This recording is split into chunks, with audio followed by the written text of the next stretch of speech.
তখন হয়তো আমি মুভি করে চালাম। মিডিয়াতে আসার পিছনে আপনার অনেকগুলো চ্যালেঞ্জিং বিষয় ছিল, যদি একটু সংক্ষেপে একটু অনেক চ্যালেঞ্জিং ছিল, আসার পরে কি কি ডিফিকাল্টিস ফেস করতে হয়েছে সেটা জিজ্ঞেস করছেন? হ্যাঁ, অনেক ডিফিকাল্টিস। ফার্স্ট অফ অল সবার প্রথমে কোয়েশ্চেন ছিল, আমাদের কান্ট্রিতে একটা ব্যাপার তো আছে যে স্কিন কালার নিয়ে অনেকে কথা বলে। সো এটা নিয়ে আমি অনেক কিছু ফেস করেছি। সবাই অনেকে হয়তো অনেক ফ্যানসদের আমি কমেন্ট দেখেছি যে she is tan and stuffs like that. এটা আসলে আমাকে অনেক স্যাড করে, but then again at the same time যখন আমি দেশের বাইরে কোথাও যাই, I know how people appreciate this kind of skin colour. So এটা একটা অনেক বড় ডিফিকাল্টিস আমার ফেস করতে হয়েছে। এবং সেকেন্ড থিং হচ্ছে যে I also had to, face a lot of things about my vocal because আমাদের বাংলাদেশে একটা ট্রেন্ড আমি জানি না কেন আছে যে খুবই মেয়ে মানে হচ্ছে অনেক সফট ভোকাল হইতো। এখন এটা তো আসলে not something I created by myself, এটা তো আসলে আল্লাহ প্রদত্ত দেয় একটা জিনিস, তো এটা আমি চেঞ্জ করতে পারবো না। সো এটা নিয়েও আমাকে অনেক ডিফিকাল্টি ফেস করতে হয়েছে যে আমার ভোকালটা ডিফারেন্ট। অ্যান্ড দেন আরেকটা ব্যাপার নিয়ে অনেক ডিফিকাল্টিজ আমার হয়েছে, সেটা হচ্ছে যে টিকটক। সো কোভিডের টাইমে যেহেতু আমরা কেউই কাজ করতাম না, আমি তো তখন মডেলিং করতাম কোভিডের আগে, তো ওই টাইমটা তো অনেক বড় একটা ব্রেক মানে গ্যাপ ছিল, বিকজ কোভিডের জন্য বাইরে যাওয়া হতো না, আর মডেলিং ওই টাইমে করা একটু স্টপ ছিল। সো ওই টাইমটাতে আমি একটা সোশ্যাল মিডিয়া অ্যাপ ইউজ করতাম, যেটা আপনারা সবাই জানেন, টিকটক। ওখানে মোটামুটি আলহামদুলিল্লাহ একটা পপুলারিটি ছিল একটা। সো যেহেতু আমি ওখানে আমাকে অনেক মানুষ মানে চিনে, তার আগে তো হয়তো 1-1.5 লাখ মানুষ হয়তো আমাকে ফলো করতো, but social media TikTok use করার পর কোভিডের টাইমে I think I got like almost 2-3 million follower. তো 2-3 মিলিয়ন মানুষ যখন আমাকে চেনে, তখন তার মানে কি ওরা আমাকে টিকটক থেকে চেনে। ওরা কিন্তু তখন জানতো না যে আমি প্রিভিয়াসলি মডেল ছিলাম অথবা আমার একটা ব্যাকগ্রাউন্ড আছে।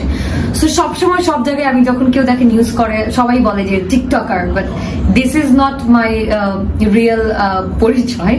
মানে হচ্ছে যে টিকটক থেকে তো বেসিক্যালি আসা না, বাট হ্যাঁ টিকটক থেকে I got a lot of popularity. But আমি আগে মডেলিং করতাম, সো মডেলিং থেকে নাটকে আসা, দ্যাট ইজ ওটা হচ্ছে আমার রিয়েল একটা, সবাই যেরকম পরিচয় দিয়ে নিউজ করতে চায়, ওটা ইটস সাউন্ডস বেটার। সো এখানে এই ডিফিকাল্টিস আমি ফেস করেছি। সবাই বলে টিকটকার অ্যাক্টিং করতে আসছে এন্ড স্টাফ লাইক দ্যাট। ওটা আমার কাছে মনে হচ্ছে যে এটা কি মানে কি এটার আমি জানি না কেন আমাদের বাংলাদেশে টিকটককে একটু ছোট করেই দেখে মানুষ, and I don't understand why. Maybe there is a reason. আপনি নিজেকে কিভাবে পরিচয় দিতে স্বাচ্ছন্দ্য বোধ করেন? এখন তো আমি অ্যাক্টিং করছি আলহামদুলিল্লাহ, সো অভিনেত্রী হিসেবে। আচ্ছা, এই যে আপনাদের ভিতরে একটু সিলেটি যারা আছে, হ্যাঁ, তাদের ভিতরে একটু লন্ডনি ভাব আছে, আমার মধ্যে কি আছে? না আছে তো। আচ্ছা, কোনটা লন্ডনি ভাব এটা আমি জানতে চাই। আধো ইয়া বলেন ইংলিশ। আচ্ছা, ওইটার একটা বড় কারণ হচ্ছে যে আমার একটা সিলেটি ভাষা একটু শুনতে চাচ্ছি। প্লিজ না, এটা এই ডিফিকাল্টিজ আমাকে এখন দিয়ে না, ইটস ভেরি হার্ড শুদ্ধ থেকে সিলেটিতে কনভার্ট করা। আপনার জনপ্রিয় একটি ডায়লগ আছে মানে সিলেটি ভাষা? আচ্ছা, সিলেটি জনপ্রিয় ডায়লগ আই থিঙ্ক আমি একটু নাটক করেছিলাম নীলয় ভাষাতে, ওই জব্বার সুর।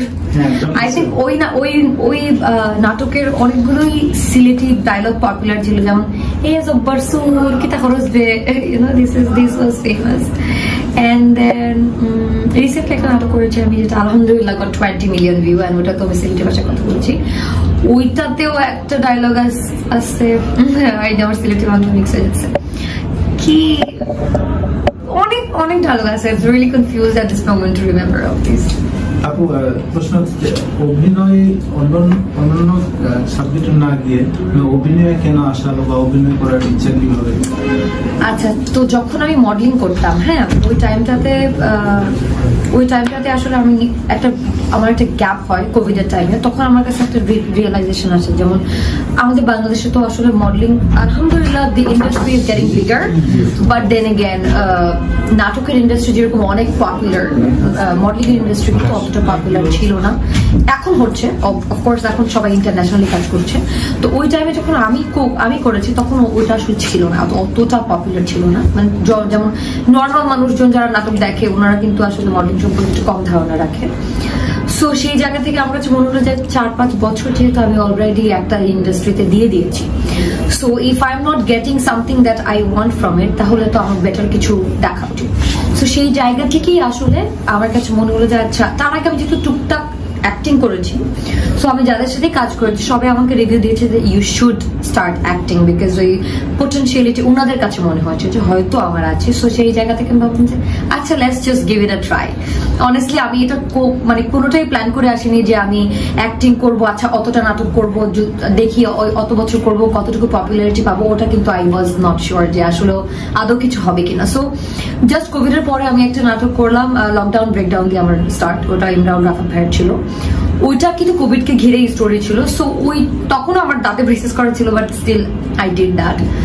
ওই নাটকের পর থেকেই বেসিক্যালি আমার লাইফের একদম প্রপারলি নাটকের যাত্রা শুরু। বাট তার আগে আমি অনেক কাজ করেছি, মানে ছোট ছোট কাজ করেছি অনেক, অ্যাজ এ লিড ক্যারেক্টার হিসেবে এর আগে আমার করা হয়নি। সো এরপর থেকে আসলে আমার অ্যাক্টিং ক্যারিয়ার স্টার্ট, বিকজ আলহামদুলিল্লাহ মানুষ আমাকে পছন্দ করেছে। সো এটাই হচ্ছে গিয়ে বিগ ইন্সপিরেশন ফর মি। ওখান থেকে